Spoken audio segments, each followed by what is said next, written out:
So today we decided to run STEM competition here with other schools using high-funded equipment, basically to give all children the opportunity to take part regardless of cost. Today it's all about giving these pupils an activity-based day where they can experience all the different skill sets that HiVE and the Coleg Gwent HiVE Hub can lead into giving them future job prospects. We've got go-kart racing, we're doing like pit stop activities, taking wheels off and on. We've got our M-bots, programming them, our DO-bots, we're programming them as well. And we've got our bridge activity, thinking engineering, building a bridge that lasts.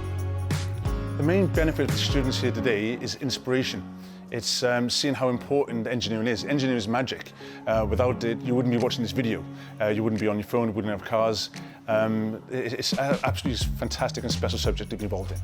So at Coleg Gwent we have the HiVE Hub initiative, which is an outreach programme from Coleg Gwent, where we've gone into 23 primary schools in Blaenau Gwent, giving them 3D printers and training, and 10 high schools in the area with hundreds of thousands of pounds of equipment for robotics, coding, motorsport, Lego, making sure that engineering is fully embedded in primary school and high school by the time they get to us up in the HiVE.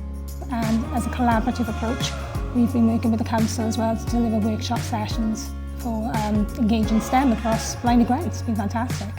What I enjoy about the HiVE Hub is that I'm able to do a lot of more practical things instead of theory. So I'm able to work with my friends to be able to develop different designs and ideas. I enjoy working with the HiVE because it's a great opportunity. We can work on our engineering skills and they just give us a great opportunity.